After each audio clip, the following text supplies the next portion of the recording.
আসসালামু আলাইকুম। অনেরো ইউনিভার্সের এই পর্বে আমরা জান্নাতি মৃত্যুর 12টি লক্ষণ সম্পর্কে জানতে পারব।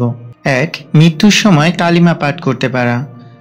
নবীজি সাল্লাল্লাহু আলাইহি ওয়াসাল্লাম বলেছেন, যে ব্যক্তির সর্বশেষ কথা হবে লা ইলাহা ইল্লাল্লাহু, তিনি জান্নাতে প্রবেশ করবেন। 2.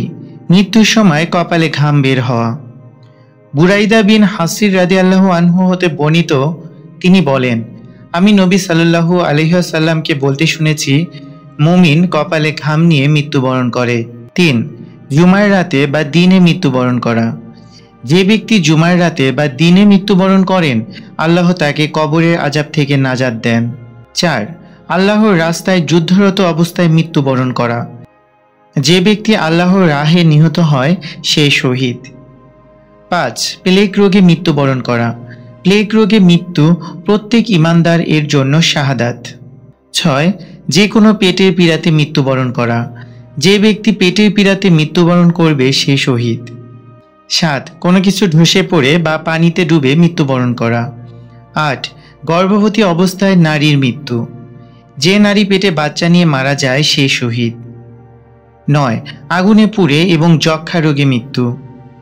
10. নিজের ধর্ম সম্পদ ও জীবন রক্ষা করতে গিয়ে মৃত্যু। 11.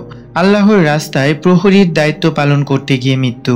নবীজি সাল্লাল্লাহু আলাইহি ওয়াসাল্লাম বলেছেন, একদিন এক রাত পাহারা দেয়া 1 মাস দিনে রোজা রাখা এবং রাতে নামাজ পড়ার চেয়ে উত্তম। আর যদি পাহারারত অবস্থায় সে ব্যক্তি মারা যায়, তাহলে তার জীবদ্দশায় সে যে আমলগুলো করত, এগুলো সব চলমান থাকবে এবং সে শহীদ। 12. নেক আমলরত অবস্থায় মৃত্যুবরণ করা। হে আল্লাহ, আমাদের সবাইকে শহীদের মৃত্যু নসিব করুন, আমিন। আমাদের চ্যানেলটিকে সাবস্ক্রাইব করে পাশেই থাকবেন। ধন্যবাদ সবাইকে। আল্লাহ হাফেজ।